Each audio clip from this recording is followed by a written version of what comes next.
Hello dear traders, कैसे हैं आप लोग। इस वीक हम आपके साथ करने जा रहे हैं गोल्ड का एनालिसिस।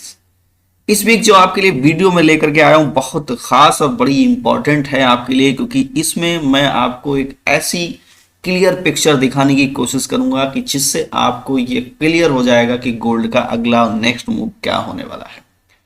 चलेंगे one by one, step by step discuss करेंगे। सबसे पहले हम चलते हैं दोस्तों फॉरेक्स फैक्ट्री की तरफ, देखते हैं कि फॉरेक्स फैक्ट्री में कौन सी इस वीक न्यूज है जो गोल्ड को काफी वोलेटाइल कर सकती है। अगर हम मंडे की बात करें तो मंडे में कोई खास न्यूज नहीं है, एक लो इम्पैक्ट न्यूज है और वो आपको थोड़ा बहुत हल्का फुल्का इफेक्ट डाल सकती है। इस पे भी आपको नजर रखनी है। एक छोटी सी लो इम्पैक्ट न्यूज और है, एफओएमसी मेंबर स्पीक्स है, ये भी कोई खास इम्पैक्ट नहीं डालेगी। तो यानी कि ट्यूसडे वाले दिन हमारे पास कोई खास ऐसी न्यूज नहीं है जो गोल्ड को वोलेटाइल कर सके। अच्छा, अगर आते हैं ट्यूसडे में, तो ट्यूसडे में एक चीज बहुत खास है जो आपको 7:30 बजे एक न्यूज है सीवी कंज्यूमर की। ये न्यूज आपको इफेक्ट डाल सकती है ट्यूसडे वाले दिन की अगर बात करें तो इस पर आपको नज़र रखनी है। बाकी लो इम्पैक्ट न्यूज़ और भी हैं, कोर ड्यूरेबल गुड्स है और उसके बाद ड्यूरेबल गुड्स ऑर्डर मंथली है। ये लो इम्पैक्ट न्यूज हैं, कंपोजिट है। तो ये लो इम्पैक्ट न्यूज आपको ट्यूसडे में कुछ ना कुछ गोल्ड को 10 से $5 का मूवमेंट अप या डाउन में कर सकती हैं। तो आपको इन न्यूज पर भी नज़र रखनी है और हम आपको इंट्राडे में बताएंगे कि आपको कैसे ट्रेड करनी है और लेवल देंगे न्यूज पर भी आपको कि कहां से आप बाय और सेल में बैठ सकते हैं। अच्छा, उसके बाद अगर हम डाउन साइड आ जाते हैं, देखते हैं हम वेडनेसडे में हमारे लिए कोई खास न्यूज है कि नहीं है।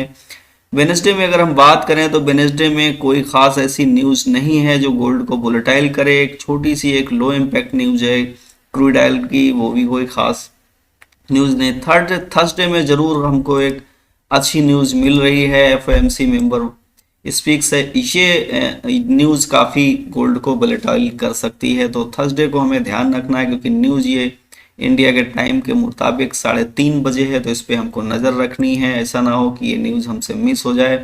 अच्छा, दूसरी उसके बाद हम अगर थर्सडे की ही अगर हम बात करें तो एक काफ़ी हाई इम्पैक्ट न्यूज़ और भी हैं जो कि पेंडिंग होम सेल्स है। ये भी गोल्ड को काफ़ी वोलेटाइल कर सकती हैं। कंज्यूमर सेंटीमेंट भी 7:30 बजे इंडिया टाइम के मुताबिक है और फिर उसके बाद यूएसडी पीएमआई भी है, एम्प्लॉयमेंट क्लेम्स भी है, जीडीपी भी है, फाइनल जीडीपी भी है। यानी कि आपको थर्सडे को काफ़ी हाई इम्पैक्ट न्यूज़ देखने को मिल रही हैं। तो थर्सडे में आपको बड़े ही एहतियात के साथ ट्रेड करनी है। कोई नहीं, हम आपको ट्रेड देंगे, लेवल टू लेवल आपको ट्रेड कराएंगे ताकि आप प्रॉफिटेबल रहें। यानी कि थर्सडे काफ़ी गोल्ड वोलेटाइल होने वाला है, तो थर्सडे वाले दिन ट्रेड थोड़ा सा बहुत एहतियात के साथ करिएगा। उसके बाद अगर हम फ्राइडे में आए तो फ्राइडे में एक न्यूज काफ़ी हाई इम्पैक्ट है, बाकी लो इम्पैक्ट न्यूज है। यानी कि फ्राइडे में कोई ख़ास ऐसी न्यूज नहीं है, आपको दो हाई इम्पैक्ट न्यूज मिलेंगी। हाँ, कोर प्राइस इंडेक्स है, ये थोड़ी सी हाई इम्पैक्ट न्यूज है, ये गोल्ड को काफ़ी वोलेटाइल कर सकती है। फिर उसके बाद फेड चार्ल्स पॉवेल साहब की स्पीच है, इसमें भी गोल्ड इम्पैक्ट दे सकता है। लेकिन इस न्यूज़ पे हमें जो 6 बजे है इस पे बड़ा विशेष ध्यान रखना है फ्राइडे के दिन।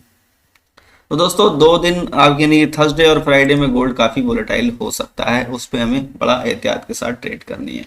अच्छा, अब बात करते हैं सीधे चार्ट की तरफ और चलते हैं कि हम देखते हैं कि हमारे लिए कौन सा बेहतर जोन हो सकता है जो हम इस वीक गोल्ड में ट्रेड करने का दिन रहेगा। खोल लेते हैं दोस्तों वीकली के चार्ट को। वीकली के चार्ट में एक चीज बड़ा साफ और क्लियर पिक्चर मैंने आपको पिछले वीक भी दिखाई थी और वो भी मैं इस वीक भी आपको दिखाने की कोशिश कर रहा हूं कि कंटिन्यू मैंने आपको एक असेंडिंग चैनल लगा करके दिया था और बोला था आपको कि मार्केट इसी के इर्द गिर्द घूमती है और इससे हमको बहुत सही से क्लियर पिक्चर हो जाती है गोल्ड का मूव क्या होने वाला है। दोस्तों यहाँ एक चीज क्लियर है, सबसे पहली चीज मैंने एक आपको नोट करा दूं, जो यहाँ से ये रिजेक्शन मिला था, इस कैंडल ने जो वेरिस क्लोज किया था उसके बाद जो कहानी नई बनी है वो इस वीक यानी कि अगले जो पिछला वीक है उसकी है। उसने गोल्ड को काफ़ी अपसाइड मूव कराया। लेकिन एक चीज़ नोट करने वाली बात है कि यहाँ ये है कि मैंने आपको बताया था कि मार्केट अपने इस ट्रेंड लाइन को टेस्ट कर सकती है और वो आपका 2240 था, लेकिन उससे काफ़ी नीचे ही मार्केट ने टेस्ट करके और मार्केट नीचे डाउन साइड में क्लोज हो गई है। यानी यहाँ और इसके बीच जो मूव का जो डिफरेंस है वो लगभग $20 का है। इसका मतलब एक समझने वाली बात एक ये है कि जो इतनी बड़ी जो विक है, ये एक बहुत देखने वाली चीज है यहाँ पर। सबसे पहली चीज तो ये एक सबसे बड़ा रीजन है कि इतनी बड़ी बिक, और ये बिक लगभग $57 की यानी $57 की बिक है ये। तो $57 की बिक है, ये कोई रिटेलर्स की तो नहीं हो सकती है। इसका मतलब है कि कहीं ना कहीं इसमें एक बड़े प्लेयर इन्वॉल्व हुए हैं सेल जोन में, इसीलिए इतनी बिक यहाँ पर बड़ी क्रिएट हुई है। अच्छा, दूसरी चीज नोट करने वाली बात यहाँ एक ये, एक तो आपने विक नोट किया, और दूसरी नोट करने वाली बात एक ये है कि यहाँ पर अगर कोई बड़े प्लेयर अगर बाय के तरफ अगर मूव करते तो ये जो कैंडल बेरिस की है, इसके अपसाइड मार्केट को वीकली क्लोज कर देना चाहिए था। इसका मतलब है कि साफ क्लियर पिक्चर है कि यहाँ पर वायर बिग प्लेयर में नहीं है। अगर बायर हैं छोटे मोटे तो वो सिर्फ और सिर्फ प्रोफेशनल और छोटे मोटे रिटेलर्स हैं जो इसको बाय कर रहे हैं और मार्केट को अपसाइड ले जाने की कोशिश कर रहे हैं। यानी कि वीकली ने जो अपना हाई लगाया था कंटिन्यू उसके करीब नहीं जा रही है और उसके और डाउन साइड ही मूव करती चली जा रही है। इसका मतलब सीधा सीधा एक ये है कि वीकली में अगर हम देखें तो साफ पिक्चर क्लियर होती है कि जो बड़े प्लेयर हैं वो लगभग सेल की तरफ इन्वॉल्व हो चुके हैं और बाय की तरफ नहीं देख रहे हैं। यही वजह है इसकी कि वीकली कैंडल में काफी बड़ी पिक है। अच्छा, अब हमको क्या करना है, और दूसरी और नेक्स्ट चीज हमको क्या और नोट करने वाली है ताकि हम प्रॉफिटेबल रहें। देखिए, ये जो ट्रेंड लाइन है, इस ट्रेंड लाइन के लगभग छोटा सा यहाँ पर एक इसने जो अपनी बिक लगाई है, ये जो एरिया रिजेक्शन का है वो एरिया है आपका, मैं आपको बता देता हूँ, 2146 का एरिया। यानी कि जो 2146 का एरिया ये बहुत ही इंपॉर्टेंट एरिया है। आपको वीकली में ये बड़ा नोट करके रखना है कि अगर कोई भी कैंडल वीकली इस तरह से क्लोज कर देती है, ये क्लोजिंग इसकी यानी कि नेक्स्ट वीक की कैंडल अगर इस तरह क्लोज कर देती है और हमारी जो सेंटर लाइन है उसके अगर डाउन साइड आती है तो फिर इसके रिटेस्ट पे आप सेल में बैठ सकते हैं और बहुत बड़ा आपको और स्विंग ट्रेड आपकी बनेगी, और वो ट्रेड आपकी हो सकती है 2048 और 2050 के एरिया तक भी।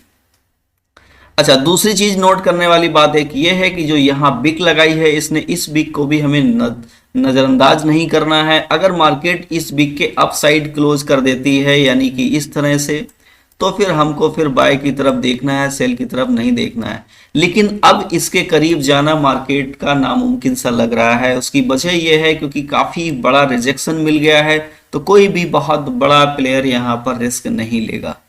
अच्छा, दूसरी चीज एक ये है कि ये जो मीन की जो सेंटर लाइन है इसको हमको बहुत नोट करना है, 2165 2166 का एरिया है। नेक्स्ट वीक हमको ये भी नोट करना है कि मार्केट इसके अपसाइड क्लोज कर रही है कि डाउन साइड क्लोज कर रही है। ये जो मार्केट में बेरिश कैंडल है, इस बेरिश कैंडल के अगर अपसाइड कोई भी कैंडल वीक की क्लोज हो जाती है तो फिर सेल का सिनेरियो लगभग कम हो जाएगा। लेकिन अभी कंटिन्यू मार्केट में आपको सभी लोग बताएंगे कि आपको बाय करनी है, लेकिन मैं आपको इतने हाई प्राइस पे बाय करने की इजाजत नहीं दूंगा। उसकी वजह है क्योंकि मार्केट में काफी अपसाइड से रिजेक्शन बहुत बड़ा मिल चुका है और इतनी बड़ी वीक वन देने का मतलब है कि इसमें कोई ना कोई बड़े प्लेयर अब इन्वॉल्व हो चुके हैं और इसीलिए इस कैंडल ने इसके अपसाइड क्लोज नहीं किया। अब आप कहेंगे कि ये एक छोटी सी बाइंग यहाँ पर क्यों हुई है? ये छोटी सी बाइंग इसलिए हुई है कि मार्केट ने यहाँ पर काफी बार से रिजेक्शन दिया और यहाँ पर जो रिटेलर हैं उनने इसको बाय करने की कोशिश की है। तो इस वीक हमें बहुत विशेष तौर से ध्यान रखना है। वीकली में मैंने आपसे साथ डिस्कस सिर्फ इसीलिए किया था कि बड़े टाइम फ्रेम में आपके सही और साफ पिक्चर क्लियर हो जाए। बाकी हम इंट्राडे करते हैं, डेली के हिसाब से छोटा छोटा प्रॉफिट लेकर के बाहर निकलते हैं, तो वो हमको छोटे टाइम फ्रेम में समझने की कोशिश करेंगे। अच्छा, वीकली की बात थी, अब हम चलते हैं सीधे अपने डे वन की चार्ट में कि डे वन हमको क्या कह रहा है। थोड़ी सी साफ पिक्चर डे वन में भी हमारी क्लियर होती है। तो यहाँ डे वन की एक कहानी असली एक ये है दोस्तों कि डे वन ने भी एक रिजेक्शन का एरिया है जो कि 2146 का है, कंटिन्यू इस एरिया से रिजेक्ट किया है। यहाँ कंफ्यूज करने वाली बात यह थी, इन्होंने काफ़ी मार्केट ने आपको कंफ्यूज किया कि यहाँ एक बेरिश और यहाँ बुलिश और यहाँ एक बेरिश कैंडल यानी इसको इनगल्फ किया था। लोगों ने यहाँ से सेल करने की सोचा होगा कि डे वन में इनगल्फ हो चुका है, लेकिन मार्केट को काफ़ी अपसाइड खींच दिया गया और आपके एसएल भी हिट होंगे। तो यहाँ पर एक सबसे नोट करने वाली बात एक ये है कि मार्केट ने जो विक अपसाइड की लगाई, लेकिन क्लोजिंग उसने आकर के यहीं इसी एरिया में दे दी है। इसका मतलब ये है कि बाइंग जरूर हुई थी, लेकिन ऊपर से अपसाइड से काफी रिजेक्शन भी मिला है। यानी कि मार्केट अपसाइड अब जाने के मूड में नहीं लग रही है जब तक वो अपना रिट्रेसमेंट कंप्लीट नहीं कर ले। तो यहाँ पर मार्केट आपको कंफ्यूज जरूर करेगी कि आपको क्या करना है, बाय करना है, सेल करना है, लेकिन आप बिल्कुल परेशान मत होइए। मैं आपको बहुत साफ और क्लियर पिक्चर आपको दे देता हूँ। अब ये एरिया है, आपको डे वन में ध्यान रखना है, 2187 का एरिया है। इसके अगर अपसाइड डे वन कोई भी क्लोज कर देती है तभी आप बाय में बैठेंगे, नहीं तो बाय में बिल्कुल भी नहीं बैठेंगे। और दूसरा एरिया है 2146 का, अगर इसके नीचे डाउन साइड कोई क्लोज डे वन कर देती है तो आप रिटेस्ट पे इसके सेल में बैठेंगे। सेल के चांसेस ज़्यादा हैं, उसकी वजह है ये कि बहुत बड़ी लंबी बिक है और फिर मार्केट ने आके क्लोजिंग उसी एरिया पे दे दी है जहाँ से मार्केट कंटिन्यू मूव कर रही थी। अब यहाँ आप ये भी कहेंगे कि यहाँ पर मार्केट ने एक बुलिश भी क्रिएट कर दी है जो कि एक स्ट्रॉन्ग रिजेक्शन का एरिया था और उसका मार्केट रिटेस्ट कर रही है और बाय साइड में जा सकती है। हाँ, सिनेरियो ये भी बन सकता है, लेकिन हम छोटे टाइम फ्रेम में सिर्फ बाय के बारे में सोचेंगे, बड़े टाइम फ्रेम में हम बाय के बारे में नहीं सोचेंगे। छोटे टाइम फ्रेम में हमको बाय कैसे मिलती है और कैसे करते हैं, मैं आपको one by one step by step level देता हूं कि आपको बाय में और सेल में किस तरह से बैठना है ताकि आप अच्छे से प्रॉफिटेबल रहें। अब मार्केट अगर आपको इस एरिया में मिलती है जो कि एरिया 2147 का है, यहाँ से आप छोटी सी बाय जरूर अटेम्प्ट कर सकते हैं लेकिन छोटे से एसएल के साथ। और अपसाइड में अगर मार्केट आपको इस एरिया में मिलती है 2195 के एरिया में, क्योंकि यहाँ एक डे वन का रिजेक्शन का एरिया, तो यहाँ से आप सेल अटेम्प्ट कर सकते हैं अगर मार्केट अपसाइड जाती है तो। लेकिन यहाँ अपसाइड में अब जाने का मार्केट का मूड नहीं लग रहा है, क्योंकि मार्केट ने एक देखी ये अब इस एरिया को इनगल को तवज्जो तो दे रही है, यहाँ तक मार्केट कंटिन्यू आई भी। लेकिन एक चीज नोट करने वाली बात यह है कि जब भी कभी भी मार्केट 100% रिट्रेसमेंट करती है, क्योंकि इस कैंडल का लगभग 100% उसने रिट्रेसमेंट किया, तो वो 100% रिट्रेसमेंट जो होता है वो बहुत ज़्यादा कामयाब नहीं होता है। तो ये चीज़ नोट करना, आपको सिर्फ दो लाइन्स पे ध्यान देना है और डे वन को डीपली आपको देखना क्या कर रहे हैं। लेकिन फिर भी हम आपको अपने डे वन के एनालिसिस में, डेली के एनालिसिस में आपको डिस्कस करते रहेंगे। अब चलते हैं अपने H4 की तरफ। H4 में हम समझने की कोशिश करते हैं कि H4 में अगली और नेक्स्ट कहानी क्या हो सकती है। देखिए H4 में क्या कहानी है। H4 ने जो अपना यहाँ से एक बहुत बड़ा एक सपोर्ट का एरिया बनाया था, हमने यहाँ से बाय भी दी थी, उसके बाद में यहाँ इस एरिया को टच करने के बाद कंटिन्यू मार्केट ने अपने H4 को डाउन साइड ही अपनी सपोर्ट को क्रिएट किया है। यानी कि H4 भी कंटिन्यू इस तरह से डाउन साइड क्रिएट हो चुका है और H4 ने यहाँ भी एक इनगल्फ बनाया और देखिए यहाँ भी एक इनगल्फ बनाया, यानी कि H4 भी कंटिन्यू 3 इनगल्फ क्रिएट कर चुका है, एक ये और एक ये, और इसको तो इसने कंफर्म भी कर दिया इस कैंडल के हिसाब से, और यहाँ पर भी एक इनगल्फ बना करके खड़ी कर दी है। और अब H4 इसके रिटेस्ट के लिए जा रहा है और उसके बाद डाउन साइड का सिनेरियो है। ध्यान ये रखना है कि ये जो जोन है हमारा, इस जोन को जैसे ही ये ब्रेक करे इस तरह से आप बेखटक होकर के सेल में बैठ सकते हैं। यानी 2146 के एरिया को H4 जैसे ही नीचे और डाउन साइड ब्रेक करे तो। लेकिन अब हमें एक चीज और नोट करनी है, अगर मार्केट अपसाइड मूव कर जाती है तो हमको क्या करना है। मार्केट अगर इस एरिया के एबव अगर H4 क्लोज कर देता तभी हम बाय की तरफ बैठेंगे। इस तरह से, इस तरह कैंडल H4 के एबव क्लोज करे और ये आपका जोन बनता है, वो मैं आपको बता देता हूँ।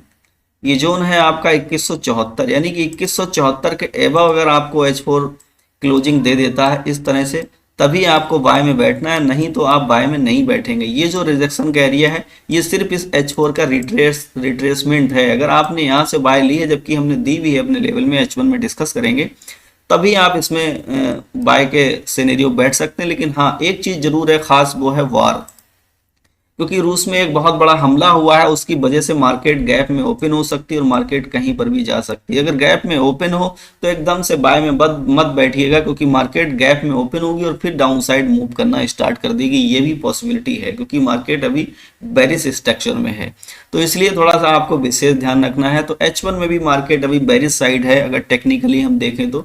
चलते हैं अपने H1 की तरफ। H1 की क्या कहानी है। देखिए दोस्तों, सबसे पहली खास चीज एक ये है कि हम आपको प्रॉफिट में रख रहे हैं, ये चीज आप नोट करने वाली है, और आप एक प्रॉफिट में हैं अगर आप हमारे लेवल पे ट्रेड करते हैं। देखिए मैंने आपको यहाँ से एक सेल स्कैल्प दिया था और देखिए कितना बड़ा मूव आपको दे करके गई है मार्केट। और आप कंटिन्यू प्रॉफिट में रहे। इस जगह से मैंने आपको बाय दिया था और बाय देखिए यहीं से मार्केट रिजेक्ट होकर के अपसाइड भी गई थी, जहां से आपने दोबारा से सेल ली होगी। और ये जोन भी हमारा बाय का था जो स्ट्रांग था, और यहीं से मार्केट रिजेक्ट होकर के अपसाइड में मूव कर चुकी है। तो दोस्तों हमारे जो लेवल्स है वो आपके बहुत काम आ रहे हैं, आप प्रॉफिट में रह रहे हैं, इस बात की बहुत खुशी है हमको। अब ये लेवल्स हमारे बाय के काम के नहीं हैं, जो सेल वाले लेवल्स हैं वो सिर्फ काम के हैं। बाकी हम H1 में डिस्कस करेंगे, डेली के एनालिसिस में आपके लिए लेकर के आएंगे बहुत अच्छी बाइंग जोन, और जो आपके बहुत विशेष तौर से प्रॉफिट में रहेंगे और प्रॉफिट में आएंगे। अब आपको बाइंग अगर H1 के हिसाब से करना है तो 2154 और 2149 का एरिया इसमें मार्केट आपको मिलती है, तो आप यहाँ से एक बाय अटेम्प्ट कर सकते हैं छोटे टाइम के फ्रेम के मुताबिक। और सेल अगर आपको मिलती है तो डिसेंट सेल है, वो आपकी 2186 और 2185 का एरिया ही है, यहाँ से आप सेल में अच्छे से बैठ सकते हैं। मार्केट में अगर सेल में 2180 से और 2180 2178 के एरिया से भी अगर आपको मार्केट मिले तब भी आप सेल में बैठ सकते हैं। हालांकि ये चीज़ें हम डिस्कस अपने डेली के एनालिसिस में भी कर सकते हैं, और आपको हम लेवल टू लेवल ट्रेड देंगे ताकि आप प्रॉफिटेबल रहें। दोस्तों ये था हमारा वीकली का एनालिसिस, उम्मीद करता हूँ आपके समझ में आया होगा। आप रखिएगा अपना बहुत सारा ख्याल और हमारे चैनल को सब्सक्राइब जरूर करिएगा। Best of luck, Allah Hafiz.